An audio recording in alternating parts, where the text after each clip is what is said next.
if someone uses a single lens and they glue it to their eyeballs, every lens has to reduce the world in some significant way to allow you to grab onto it, which means it's losing some nuance. I can't tell you the number of times that people will apply some framework or a lens and it will tell them to jump off a cliff, and they'll go jump off the cliff. Like, what are you doing? That doesn't make any sense. Like, clearly the framework does not apply in this situation. You're a human and you have agency and you can think about things and you can say, this doesn't seem right. Frameworks can make you more efficient in decision making, but they should never replace the thinking. And by default, they're like a crutch almost. If you lean on them too much, you'll come to a point where you can never move beyond them and you'll be stuck in the way they see the world. Welcome to the Work for Humans podcast. This is Dart Lindsley. This is the third in a series of episodes with world-leading product management experts about how we might build product management best practices into team leadership. Alex Komoroske spent years as either a product manager or director of product management for platforms that most of us use every single day: Chrome, Google Maps, Google Earth, and others. He then went on to lead corporate strategy at Stripe, which is another platform that most of us use every day, whether we know it or not. While at Google, Alex wrote an internal how-to called Practical PM Stuff that many Google PMs referred to as the product manager's Bible. And it covered everything from basics like how to answer an email to esoterica like the difference between complexity and ambiguity, or how shelling points form in organizations. In this episode, Alex and I talk about the unique challenges of managing multi-sided platforms, why work behaves more like a platform ecosystem than a machine, why the best managers act as curators, not controllers, how rigid frameworks can limit creativity, and what leaders can learn from systems that grow organically. All right, if you enjoyed this conversation, don't forget to subscribe. And now, I'm very happy to bring you Alex Komoroske. Alex Komoroske, welcome to Work for Humans. Thank you for having me. So I've been trying to figure out this thing. And as you know, on the show and elsewhere, I frame work as a product. And I don't frame employees as customers. I believe employees are customers. That's not a framing or a lens or anything like that. But I sometimes get asked, and other people I know get asked this question that is, well, who owns this product? And I don't actually think any one person owns it. I think it's something that's spread out, but I don't have a solid answer. And so what I'd like to do is I would like to talk through this. And I'll tell you, I'm going to frame up what I think this product is, like how it's weird. It's not like a piece of software. It's something else. And then I want to go through and talk about that question, and then what makes a great environment for a PM, for a product manager, and then what makes a great team for a product manager, and then what makes a great product manager. And we can talk about how we incorporate some of those things. And I think that what's going to happen is that some of them won't translate. Like, you just can't take this thing from being a product manager for software and just turn that into this other thing. But some of them will. So that's the path I want to follow. I'm on board. That sounds good. So let me tell you a little bit about what I think I know about the product and what I think I know about the product execution. So first of all, work as a product. There's a lot of diversity in terms of what the customer wants. There's a lot of variety in what the different customers want. And what they want changes over time. The product, it's non-physical. It's not even software. It's more like service system design. I think of it as a platform in the sense that companies are generating bi-directional flow of value. It's flow from the workforce toward a traditional customer, but it's also flow from a traditional customer in the form of great work back to the teams. And so I see companies as platforms that are facilitating that bi-directional flow. And I see managers as the fractal, smaller example of that, who are brokers managing the bi-directional flow between their teams and their customer or their client. It's largely an experience product. And what I mean by that is it's not a good, sometimes it's a service, but what you're getting from it is the experience of work. And it's often a transformation product and part of the transformation economy, which is that many times the work we do what we want it to do is change us. We're the output. We want to learn. And in fact, I've started to believe that a lot more of our work is a transformation product than I thought before, because work makes the worker. I was talking to Jason Robillard about puzzles, and he was talking about how great puzzles are transformative. They're a transformation product because you come out the other end of the puzzle different. And so work is often that thing, which is that we are the output of work. So this is what I know. I think I know. And now the question is how do we set up an organization to be able to deliver that? And I'm going to start with a really, really basic question first, which is, just for starters, how do you describe what a product manager is? Oh my gosh. Okay. Super basic, right? I was going to riff on your that whole frame. Okay. We'll get there. The product manager is like the glue. It's the thing that's supposed to make the whole thing more of itself, better than it would be without the product manager. Like, you're supposed to dive into any problem or gap or thing, fill in the gap yourself, or help identify solutions in it. But you're supposed to be someone who takes a holistic view of the totality of the thing. I had a product manager at one point report to me who's then became a very good product manager. But at the very beginning, they came to me and they said, I had assembled a team of lots of great PMs. Everybody knew that the best APMs wanted to go onto my team. And so this person got assigned to my team and they said, I'm going to wow you. I'm going to exceed your expectations.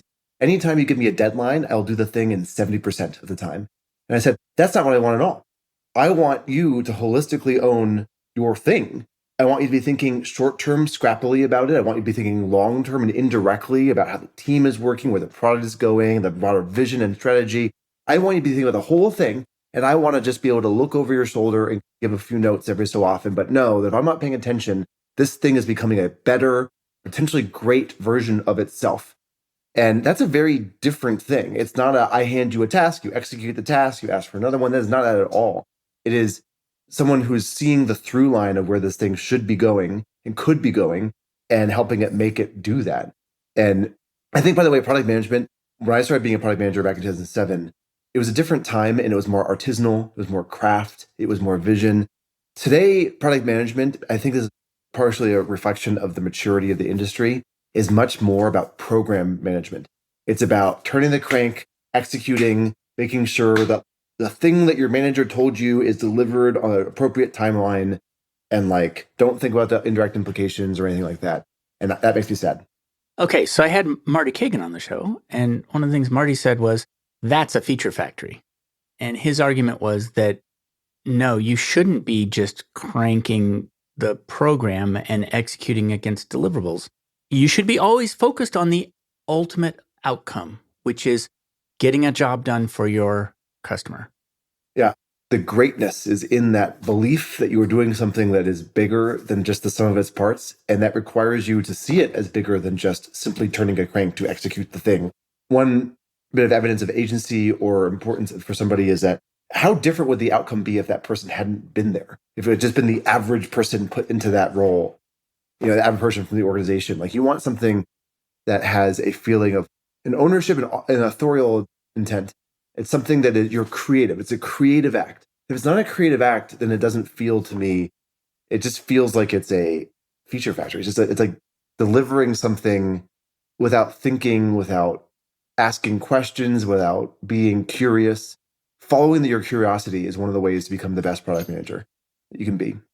It feels I have almost a physical feeling of it. And it's weird because this is actually my physical feeling of being a manager, which is you're reaching out with your arms and you're trying to bring in all of the important considerations.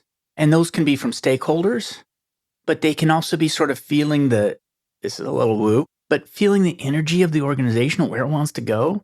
I believe that such a reading of the vibes and surfing of the vibes to create is extremely important, because that's what tells you if you're going to push in a certain direction, the organization isn't going to go, you're going to fight the whole way along. If you find those pockets where it's a wave that's going in a direction that you think is a useful direction and you can surf it, that is wildly different than trying to do the opposite. And so to me, you can't do product management in a vacuum. You can't do creative acts in a vacuum, except for an artist or something. But it is all about reading the timing. I had actually one of my least favorite managers ever. We really disagreed about how to tackle product management and stuff. And at one point, I had sketched out when I work on a product, one of the first things I do is I try to ask myself, what's this thing going to behave like in 10 years, in 30 years? When you remove the short-term technical considerations, like what is the fullest manifestation of this thing? Its purest, best, most valuable form to the company, to our users, to society. What does it look like? And to discover that by talking to a lot of people and looking for disconfirming evidence. And that gives you kind of your through line. And then once you have this, okay, so that means in the fullness of time we want to do it, this, and this. And these are all projects that make sense. And then I had a thing where one of my peers was a good friend, and one of these 3 projects that you could do in any order over the fullness of time would require working with her team. And she told me, she came to me and was like, oh yeah, for our plans, we really care about this thing that just happened to line up with that. I was like, great, I'll take that thing and I'll make that our top priority. And my manager said, no, don't do that. You should have your priorities. You should have a strong opinion about precisely which one of those is most important. I said, they're all important. I'll do the one that's 10x easier because instead of having to push a rock up a hill this year, I can work with the other team that I know is intrinsically motivated to do the thing. That's going to be so much easier to do it now, and I will do that. And he was like, oh, if you have a strong opinion, you shouldn't. It's like, no, I have a strong opinion. It's about the overall product. I'm just saying the tactic that is working to create the most value, I couldn't grapple with it. I didn't understand it. I find that sometimes when you're deciding what work to do and how to prioritize it, and people want to do real math on what we're going to prioritize in what order. And I'm like, let's do the thing we want to do. Sometimes we know that but there's a lot of uncertainty in there about what is the best thing to do. And if you want to do it and the system around you wants to do it, it will be 10 times easier and way more likely to be great. And this is the thing. Everyone's so focused, like, I'm going to factor out how people think and what they care about, and then I'm going to decide what to do, and then I'm going to tell them to do it. Why would you do that? It's a constraint. It's like saying, an architect saying, I'm going to not think about gravity. Why would you do that? It's a fundamental, what are you talking about? Of course it's an important constraint. I see a lot of folks who want to imagine, well, emotions are just weakness. They're people talk about their feelings. If everyone were just rational, no one would care about that shit. And then we would just go and everything would be simple. And that's not true at all. It's wrong on every level. It's wrong as like a factual matter. It's wrong in terms of helping people become better versions of themselves, even outside of an organization. But it's also just wrong in terms of the way to maximize business value. I don't understand. When people are feeling their flow state, when they're feeling creative, when they believe in the thing that they're doing, when they feel the choice to some amount of agency over it, they do, and they give their discretionary effort, I think it's called in the industry, in the literature, they just do wildly better work. I had talked to somebody at one point and they're like, there's different approaches like chefs or line cooks to approaching work. And you can set up organizations in very different ways. And if you have a chef, if you hired someone who is intrinsically feels mostly a chef and you have them do line cook work, one, they aren't going to be very good at it. It's a different skill set to like execute with high quality execution on plans that somebody else gave you versus to create the plan that you're going to execute yourself. And two, they're quite expensive, labor typically. Three, they won't like the work, so they'll burn out at a faster rate. So even if you don't care about their emotions, you have a replace rate cost. And four, the entire point of chefs is that they will do things that are great that you didn't even know to ask them to do. It has to come from, to some degree, it must come from within, and from within those people who see something that's not what you saw. And I get very bored working on things that I think are merely very good. I want to work on something great. I want to work on something that could be great. Where is the seed of greatness in this idea? And let's lean into that. Like, let's not talk about the sublinear returns. Let's talk about something that could really compoundingly create more value for the company, for our users, for society. Let's do that. But that sometimes doesn't necessarily work. It's like a lot of organizations think they want, no, I just want everyone to simply execute the thing that I was, that their manager told them, and then their manager splits up into even smaller pieces, and it goes down the whole tree, and then it's perfectly executed, and it assembles up into exactly the thing, the founder or whatever thought would happen. First of all, that is not realistic at all. And two, all the generative potential. Humans have so much agency and generative potential. Let them use it. If you aren't letting them be humans, you aren't getting the upside of that creativity. Basically, you just described very much for me what I see managers are about. And you were just saying it, which is you take the incoming potential work and you allocate it to people on the team with mindfulness about what they really love and what they really want to do. And you were doing it by pieces of project, which is everybody really wants to do this piece of the project. Let's do that. Okay, so I see managers as being very much in that role as the broker between the work that's coming in and what the work that people want to do. and optimizing the two different things. And so for me, I could call managers a platform manager, which is that they're taking care of this platform that brings work to people and people to work, right? And I can think of them as product managers because they're really understanding what their teams want, and they're doing need finding with their teams to understand what they're passionate about. But there's a larger organizational structure that I imagine, which is called work experience design. And work experience design is responsible for the product overall. And they sit probably reporting right up to the CEO. And their job is to produce a great work experience product. And a lot of what they do is they teach managers how to do that thing that you were just talking about. And they give them the freedom and their teams the freedom to act upon whatever they think is best. And so a part of it is taking away constraints. A part of it is showing how, but then a part of it is taking away constraints. And so I kind of want to poke at that because I don't know if that's recreating a product organization that makes sense, or if I'm munging, for instance, I might be munging product and design in there together. I don't know. What do you think about this big overarching idea? I like the concept. The part that isn't tracking for me, and also I am very much like bottoms up emergence kind of person, like gardening, like put the trellis and like figure out where to put the fertilizer, but ultimately allow the garden to grow how it's going to grow kind of thing. But the part that's not tracking for me, even in that emergence mindset, is the managers piecing up this like layers of the managers snipping up the work and then handing it to other people. It feels like it's taking for granted a given set of work comes down, as opposed to sometimes the best ideas in the work comes from up, and then it's actually a curation process, as opposed to here's your chunk. Yeah, right. Right. This has to do with the structure of the teams that I've worked on, which is that they tended to do projects for other teams. And so as a result, we were essentially curating the work that came in and we were allocating it. But what you're saying is really right, which is that you're inventing something. And so the demand for the work is coming from the opportunities that you see available to you. Yeah, and part of it, I worked in corporate strategy and I approached that in a very different way. I gather it's typically done. And it's done differently in different environments, but it's often more of a project-y kind of base. Whereas this thing was like, no, I'm going to have a team of people and we're going to come up with the projects. We're going to figure out, I'm going to invest in these kinds of things or this kind of framer or this kind of exploratory piece or this kind of concrete proposal or this kind of numerical. So a lot of it was like cultivating the vibes of how we would make those decisions as a group. And ultimately, I was kind of like the editor-in-chief and publisher for that group. And I was making decisions based on what I was feeling and sensing in the rest of the organization and where it felt like we were seeing interesting. But it was a very product-y kind of approach to it, maybe.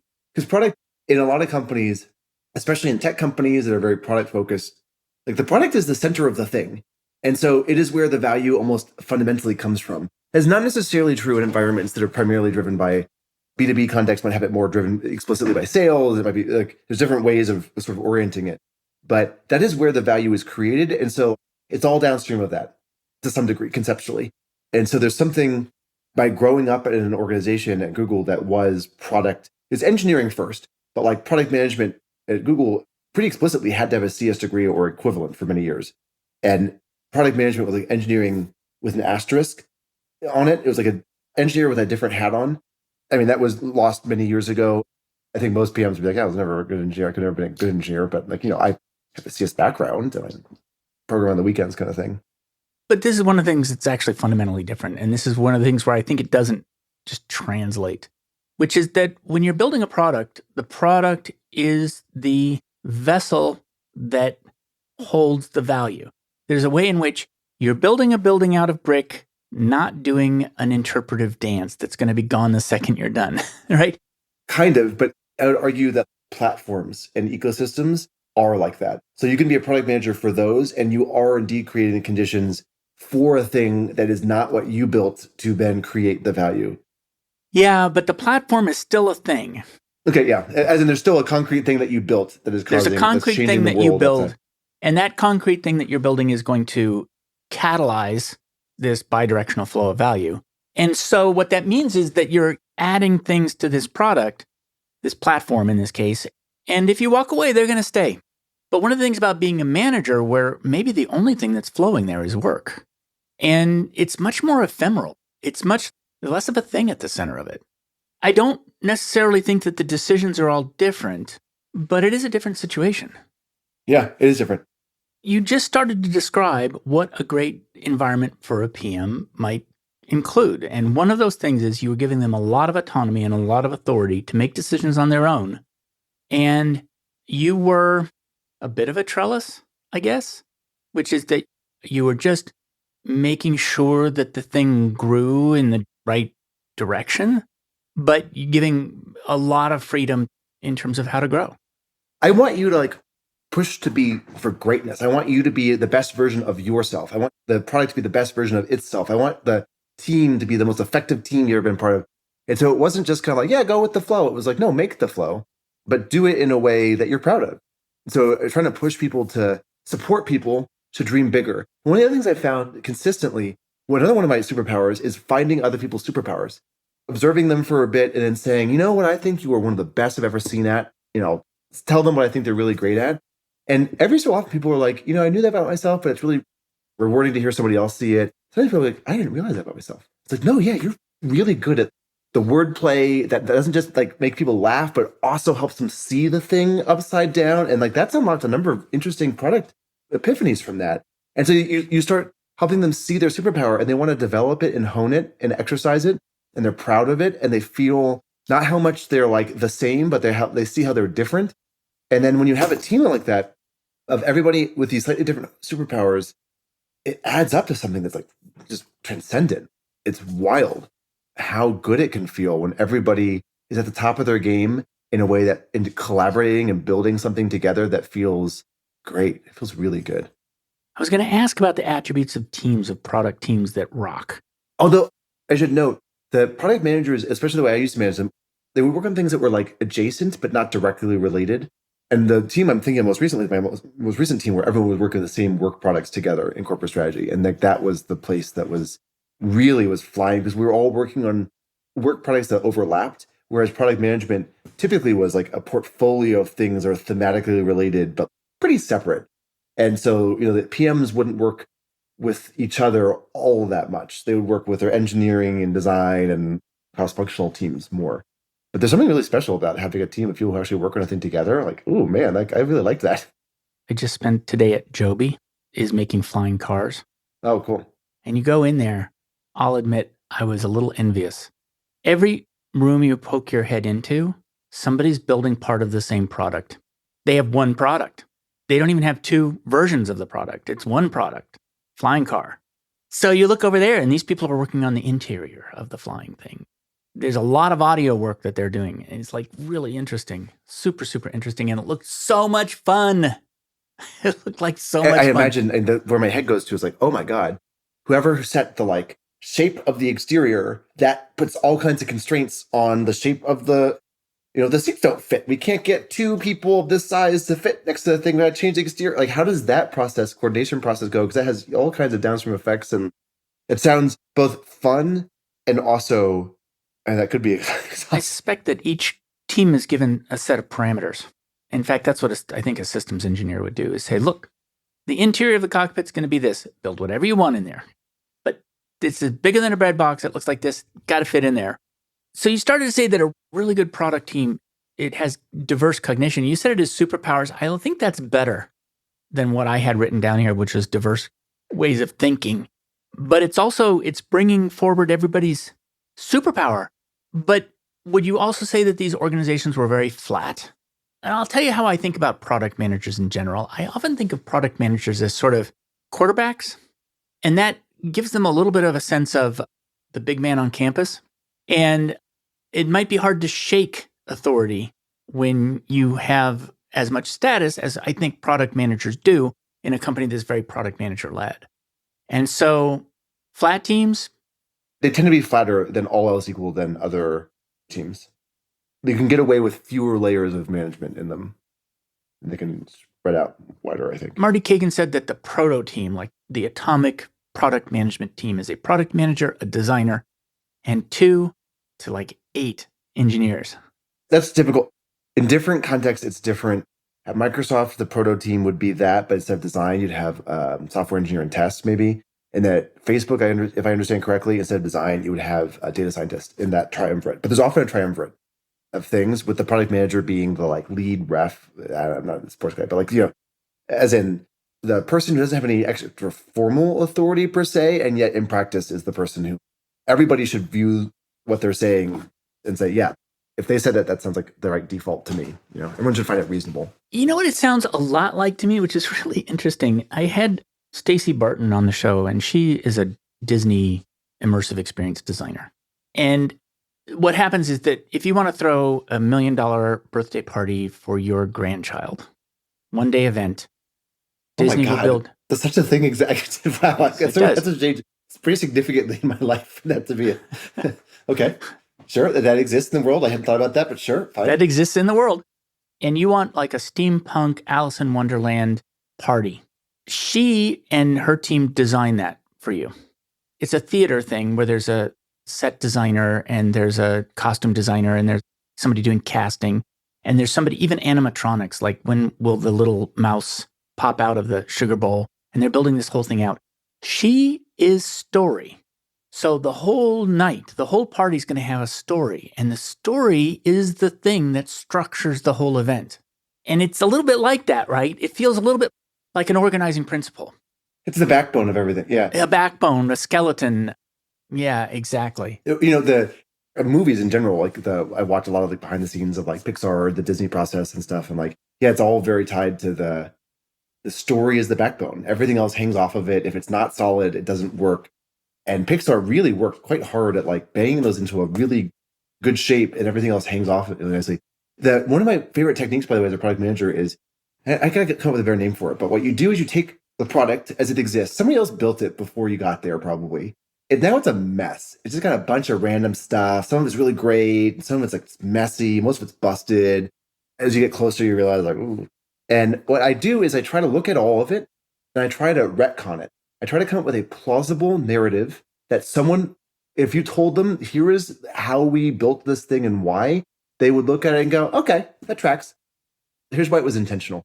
And it's often a total fiction, because the reality is, I don't know, that we start building this way, that turns out that thing ended up becoming really big because, the competitor started doing this thing. But if you have a through line of what's plausible in it, now you actually have your through line of the product. And now you can say, cool, how can I do more of that? Where is that going? Where is that going in 10 years? And then you can work to make that more real.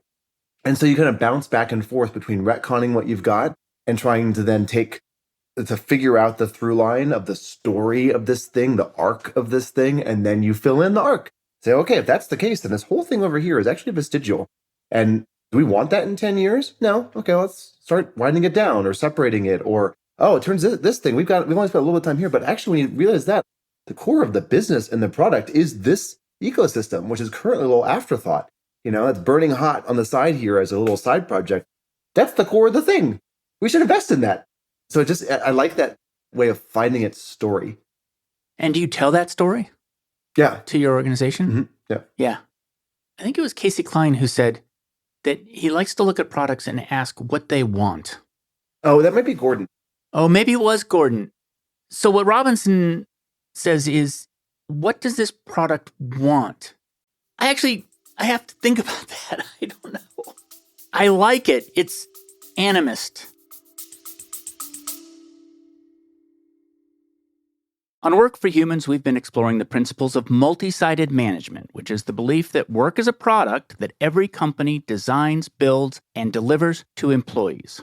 Along the way, people started asking how they could put these ideas into practice. So I founded the work design firm 11fold to help your company create the kind of work that makes teams feel alive and engaged instead of dead and dull, so you can reduce turnover and build commitment. We're doing something revolutionary here.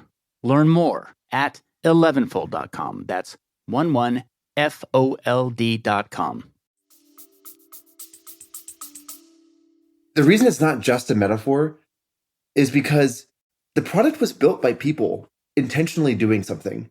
They may not have realized what their intention was adding up to, like the collective thing it was doing, but there was intention in all of it. So what is the intention? What is the collective swirl of the intention if you try to distill it. That's why I think it's not just a metaphor. I think it is actually, the product is an accumulation of millions of little micro decisions by people who built it, by people who use it. What is the through line of that?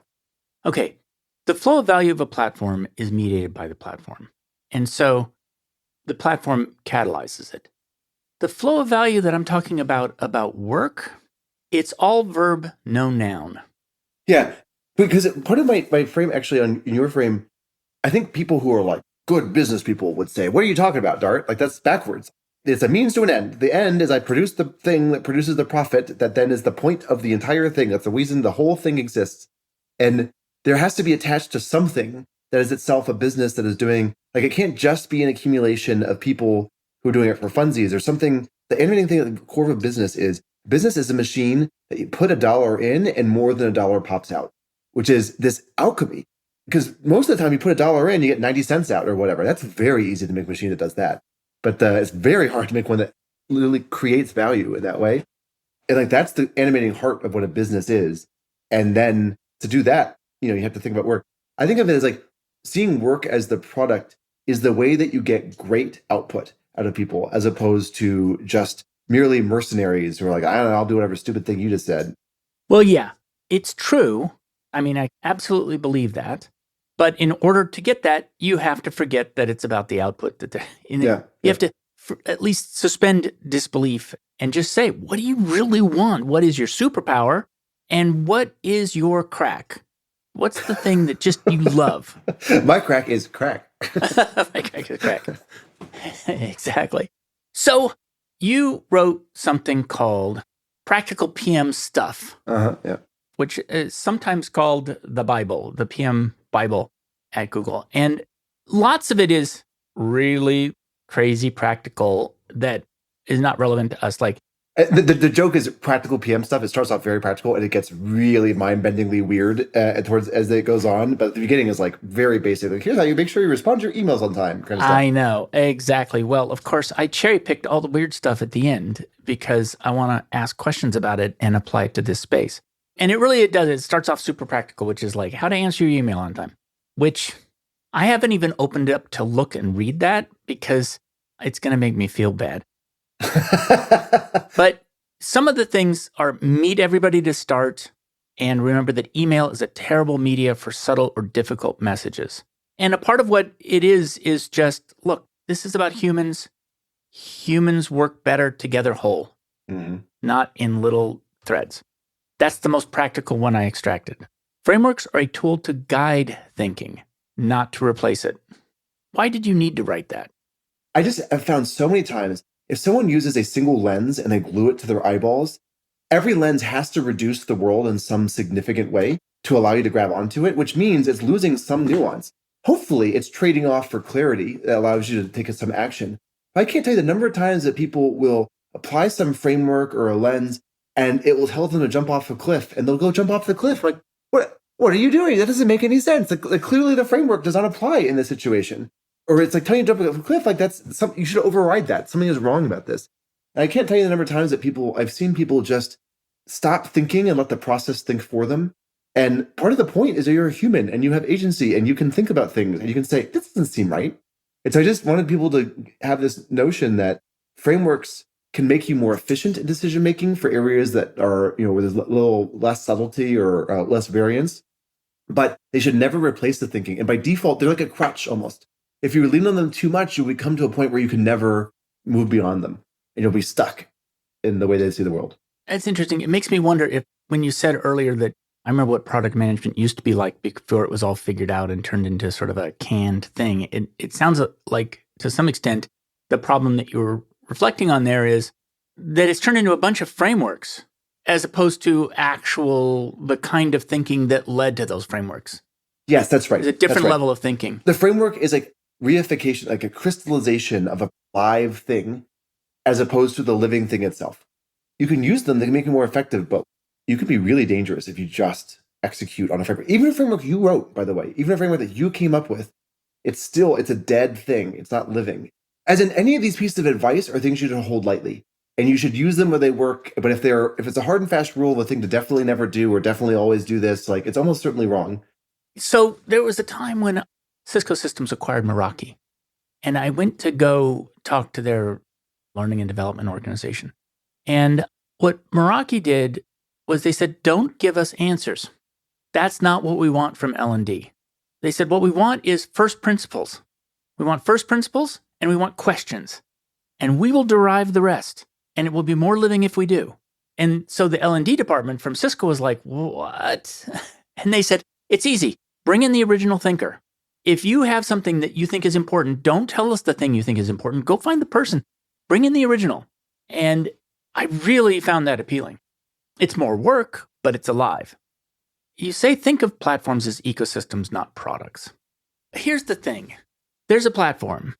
The platform is a catalyst that brings together different stakeholders or customers or users or whatever you want to call them and makes it possible for them to exchange value. Although they don't actually have to exchange value amongst themselves. The compounding effect does not require them to be intermingling, per se. They don't have to actually talk to each other. In a platform sense, in a true platform sense, like some of them, the best ones do, but you don't need it. You can get some of the benefits without. Okay, so let's take a platform like Android. Well, developers, you could profitably think of what they are interacting with is as a product for developers. And you could profitably think of people who are going to use that phone and are going to interact with what those developers create as interacting with a product. I'm saying this as positive statements, but it's a question, which is the whole platform is an ecosystem, but you could profitably think about each surface as it faces each stakeholder as a product. If you think about it just as a product, it's like a finished object, and the only thing that matters is this one person's interaction with it, like the customer's interaction with the thing, and like that's the site of the value creation and the value extraction. And an ecosystem is much more emphasizing the indirect effects of that thing. It's not so much about just the one interaction, it's about all of the patterns of interaction and the kind of open-endedness of the thing. What's an example? People often view platforms are like almost an end into themselves. If you have some kind of value capture thing, like as this ecosystem heats up and is more successful, we get more business value created for ourselves in some way. It depends. Sometimes you have a literal, like, they're paying a fee to be a part of it. Sometimes the more they use it, you get paid. Sometimes you have a compliment where this is running hotter, then everything else gets better. But as long as that is true, you just want as much activity happening in the ecosystem as possible. And if you treat it as, I'm going to maximize one, it's just too small of a thing. If you're looking at just the direct impact, no, I want the developer to create a thing that then pulls in users into the ecosystem, which then makes it so there's more users, so more developers also want to come to the ecosystem. And this is a crazy compounding loop.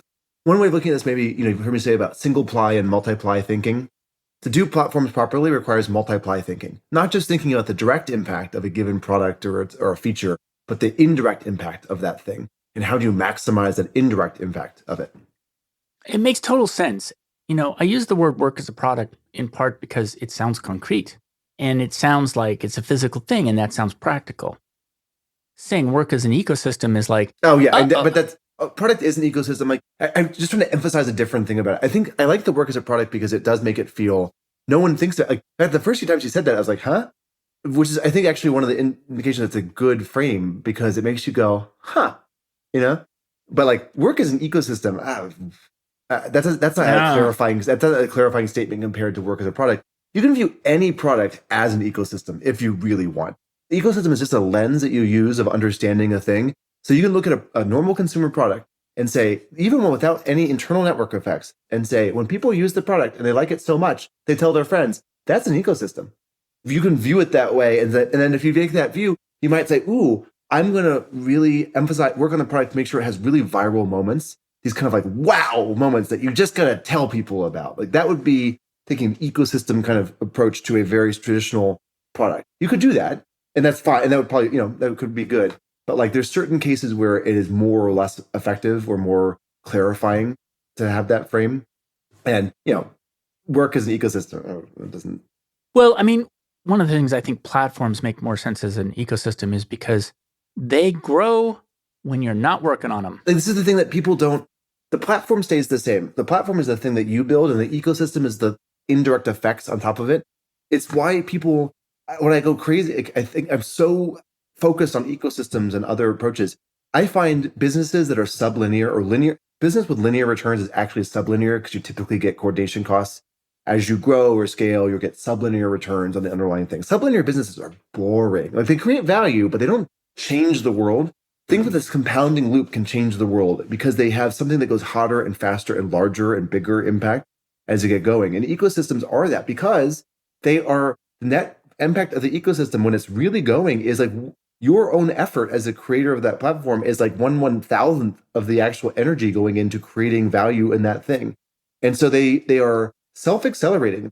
Even if you were to stop and just sit there and just take the, whatever rent or whatever value extraction your strategy has, you still would get lots of extra value. That's magic. That is a crazy, cool, alchemical thing. I just feel like a crazy person sometimes because it's such a powerful technique where it applies.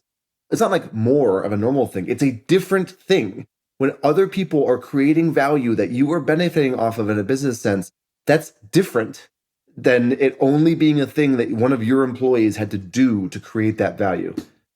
Yes. I'm trying to bring that over. I would argue in the workspace, the work and people's experience of being at a company is somewhat an emergent phenomena. Partially, it comes from the leadership behaviors modeled by the senior invisible leaders. Sometimes it comes down to the leadership principles that are part of the hiring rubrics and promotion rubrics and its cultural principles that everyone tries to hit. But it is to some degree a co-creative process of like meaning and understanding, especially in an environment full of lots of chefs, people who really just want to be creative. So viewing it not so much as what are the principles I should tell everybody to do, but like, what are some of the behaviors in the organization that I like that are happening, as a leader that I like that are happening? I want to like fertilize and extend and make happen more often. That's a kind of bottom up view of it, as opposed to everyone will simply do the thing I tell them to do, and I will tell them slightly different instructions, and that will change everything. Like, you can be in toxic environments where like the management is toxic, and yet everybody is having a great time and doing great work because the management is leaving by accident a lot of space on the side kind of for people to do great work despite the management. The best. And that happens because best. people want to do good work. I believe that's really fundamentally that, the theory X or theory Y of management. I know that there's context in which the theory X kind of approach of like assuming everyone's lazy and incompetent is the right lens. I know that there are certain contexts where that is true. But like, I think in a lot of cases, people work on stuff they believe in and they want to do good work and they just want to have this space and like the clearance to do it and like maybe the inspiration to do it. I'll tell you what this is making me think. So I think of the company as a surface that is bringing work to a team. And the team in contact with that surface, when it's really well done, there is this giant ecosystem that spreads off of it. First of all, it's not just the team, it's teams of teams, and they're all over the place. But what they're getting is they're getting great work, and they are changing as they engage with the work. And so it's not a linear interaction between the people and the work. The people are actually adapting to the work and learning from the work and becoming new things and becoming deeper human beings. And then you can see their whole family is being affected by this. So here's also a thing I want to unplug. I think this is a very optimistic view of organizations and like the role that work can play. Like work is not like a thing you compartmentalize that bullshit you do to get a paycheck and then you go home and turn it into real stuff. No, work can become a thing that helps make you a better human being, a more effective member of society, a person who believes. It can be a force for greatness and good. Part of the challenge I find is that in organizations, lots of organizations, what the organization thinks it wants from you and what it actually wants from you are very different. So much of it is like, listen, there's a cog missing in the machine. You're standing right next to that and you roughly fit. Can you just like jump in and like be the cog? You try to jump in, you don't fit. There's something on your back that's not fitting. And they go, can you just cut off whatever that is so that you fit? And it's like, those are my wings. Like that's the thing that makes me special. But so often an organization, when it's trying to do things at scale, it just wants you to be repeatable. It would actually much rather have you be just like the other people in that particular shape so that it's easier to reason about as an organization. And so to some degree, you have to trust, like the organization is going to change you. And in some ways, it's going to change you as a person in a way that you don't want to be. Organizations can grind you down. I had someone telling me that they were like, in some random context, they're like, yeah, the first time you fire someone, it feels like death. I think it's easier and easier. Why is that? And as we talked about, it was like, oh yeah, I guess I'm more like a little bit more of like a zombie about it. I just know it's what the business needs. And like sometimes the way to be successful as a cog in the machine is become more and more of a zombie. That's not what the organization really wants you to want, but like that's the thing that actually is just like the easiest path of least resistance. And so how do you make organizations where people are doing their best work, creating business value, and also becoming better versions of themselves? I think it's 1,000% possible. I've seen it up close and personal many times. It is not the default. It requires active effort. And I think when you do it, when you have those things aligned, you create significantly more business value. People do better work. You're more resilient as a company. You're more likely to find game-changing ideas. It is not the default, I don't think. We've talked about transformation products a lot on the show and the transformation economy. There's the de-evolution economy now. Products you consume that make you worse. And so in the metaphor of gardening and of creating an ecosystem, some ecosystems and some gardens are made of poisonous plants. Yeah, some of them are just fundamentally toxic. And I think it's almost always misguided. I think it's like they're doing a thing. It's like you realize if you didn't do that, you would create more business. I don't care if you don't give a crap about people's emotions or whatever. I think you should. But even if you don't, this is still the thing that you would do to create significantly more business value. Companies that allow people to socialize and to spend time and enjoy one another, the socialization is load bearing. It allows you to have a low stakes discussions with other people, see them as humans, see them as a whole thing, build respect and trust with them, which means that you're now able to navigate more challenging environments with them successfully, or more likely to find a game-changing idea, and you like it. That's a win-win-win. There's no downside to that. And I've seen places where people will say, oh, well, there's to be absolutely no socializing during work hours for any reason. It's like, what are you talking about? Like, that is where the magic happens. And when people like the ways they work, even if you view it as a cynical business thing that doesn't care about people as ends in of themselves, when they like where they work, they also quit less often, and which means you have a lower replace cost, which means it's cheaper. I don't understand. Like, it's a good idea on like any angle you possibly could take it. I'll tell you what, as I think through all of this, comes to mind is that, first of all, when you started as a PM, you started in a fantastic situation, which is invent what it means to be a PM. And it was hard, but nobody handed it to you. And you derived it, and you're still deriving it, right? You're still deciding what this thing can be. And you're testing what it can be in these different contexts. And so you're constantly exploring it, and you're constantly expanding what it might be, looking at it with different lenses. I am having doubts that I can ask every manager in an organization to want to invent the thing. And so there's definitely a kindling that has to happen where you at least say, look, here's some stuff that you can do to be the product manager of the work experience product. Giving people the space and saying, you should invent some. Some people won't want to do it, and they won't, but like some people will do it and take the space, inspiring them of other cool things that someone did. Like, oh, it gives them the space to know, oh, if I step back out just a little bit and tried something that would be likely, would be well received, it worked. And some people, like, when I create these little nerd club things, that way I think I've talked about in other contexts of like these little clubs of people who just intrinsically want to be together. There's often at the front, there's a gauntlet you have to go through to get into the thing, which demonstrates that you care about the thing intrinsically.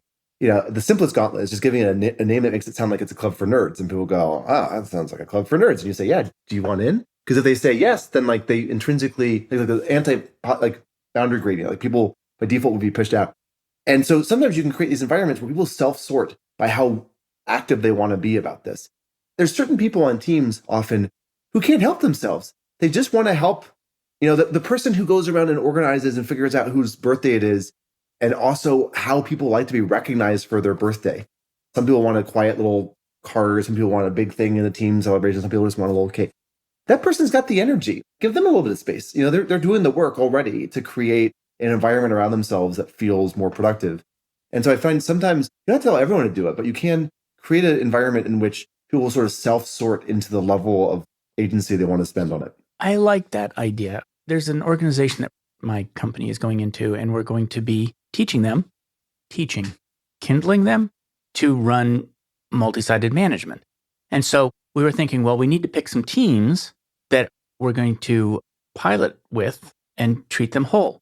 Well, maybe we can have them pick themselves. If we could have people volunteer to be those teams, then we're much more likely to get somebody who's like, no, I'm into it. And it's completely internally consistent with multi-sided management. This is the other thing that people do all the time where they try to like take the thing and put it like, at the very beginning with my manager who told me I should have strong opinion about exactly which things to do, and I changed my order because my peer had switched her order and it lined up really nicely. The same thing, like people make it so hard. Just go to the people who are already aligned with it. You don't have to create the alignment. Find the ones who are already aligned. Get a thing going that's got momentum that everybody are like, oh, that sounds fun. It pulls in more and more people, and before you know it, you got a whole thing. And it doesn't require any magic. And the Maxwell's demon is this thought exercise about if you had a demon that could sit at the boundary between two different areas and only let certain particles through, you could create higher temperature and more energy on one side, and that was as a demonstration proof that it was not possible. Well, you can do it at the scale of like the macro scale of humans. So if you have a thing like a little thing that people are opting into, and you can look at it and say, okay, is this person intrinsically motivated in the direction that this group is going or I want it to go? If yes, let them in. If they aren't, then don't let them in. And now you have a pocket that you created free energy, because before all this energy was bouncing around and Brownian motion and canceling out in the larger thing. And now you create a subcomponent that has a distinct motion vector that you didn't have to do anything. You just had to select a few people that were already moving in the direction that you wanted to go. And that's so much easier. Okay, I'm going to do something that is unusual in this that I haven't done in a podcast before. I'm going to tell listeners about a time that a guest and I were talking about Alex and how this was just an example of it. It's in the episode with David Obstfeld, which dropped in November. And we were talking about different kind of brokerage activities. And one of them was Tertius Gaudens and one of them was Tertius Youngens. Wow. If you didn't see that other episode, that's not going to make any sense. That doesn't make any sense to me, whatever. Anyway, it has to do with when you bring people together and when you keep them apart as a broker. And that sort of Maxwell's demon that you were just talking about is creating a membrane that is going to bring some people into it who are like-minded and is going to keep other people out who wouldn't enjoy it anyway. And so those are two different brokerage behaviors that we just talked about in the David Obstfeld. It's a great episode. I think you'd really like it. So one of the things that's happened since we last spoke, and the last time we spoke primarily about communities. Well, we spoke a lot about platforms like we did today, but we didn't apply it to management the way we did today. And it did start to really advance at least my thinking about it, which is now I'm thinking about it. I'm going to keep saying product, but I'm going to think more ecosystem about how managers need to manage. You said co-create, totally agree with that. It's a co-creation between the teams and the manager in terms of what kind of experience and what kind of work product that's going to be. And another thing that changed since the last time we spoke is that you're in a new gig. You're in a new job. You're founding a company. And so I asked you some time ago what job you hire your job to do for you. Has it changed? I don't remember what you said last time, but you have a very different job. And sometimes we learn something new about what we want from work. I find the thing I typically want is intellectual novelty, to be exposed to interesting ideas and interesting people, and to be able to have some autonomy to do that, to follow those threads and get excited and make connections. And founding a company, you definitely get that. Like, I do not have a boss for the first time in my career, which is not as weird as I thought it was going to be, to be honest. And then the thing that we're doing is something I feel very like morally called to do. Like, it's a product I think should exist. I think it should change the world in a way that I think is better, but significantly better for the world. And now is the time to do it. I thought I was never going to found something. I just thought I was like, how could I be so committed to one idea? And then like this idea is like, oh my gosh, wait a second. This is an idea I've been talking about with some co-founders for years. And it just felt like coming home to the problem of like, yeah, this is a thing that I morally care about, that I think is a good business, that I think is like the right time. And so it's funny, I'm working more instrumentally on a thing. Like, I'm doing this not just because I really respect everybody else on the team and think they're extraordinary, but also because I'm trying to make some specific thing happen in the world. When I worked on Chrome at Google, I joked that at one point that my allegiance was to the open web first, Chrome second, Google third, in terms of my job, like the outcomes. And that felt really good because the open web feels very important to me, like morally, and it's been important to me for a long time. I've worked since then in lots of roles that like I honestly couldn't give a single, like, it actually was like very clarifying to work on a product where like, I don't really care about the product. I want to make sure I don't destroy value in the world, but it's not that interesting, or I'm not that intrinsically interested in it. It was all about the meta around the thing that I cared about. And now working on a thing again that is a thing I directly care about, almost as an instrumentalist. Like, I would do this even if I didn't like the work because I think it's important. That's a different space for me to be in again. That's where I'm at, too. It's so much fun. It's so much more fun. It's also, your ego is more directly attached to the thing. And so, like, at a big company, the thing you don't really care that much about, if it's not going well, you're like, whatever. What are they going to do, fire me? And then when it's a company that's, like, directly tied to, like, there's something way more volatile about it. And the highs are really high, and the lows sting a lot more. Some people hire their job for that, by the way, which is they like the highs and lows in my interviews, and they express it different ways. One person said, I asked them, what do you hire your job to do for you? And they say, I hire my job to eat only what I kill. And what he meant was, I like the high stakes nature of my work. If I'm not successful at work, I literally don't have any money. And so that was something that he found thrilling. Test it and see if you like it.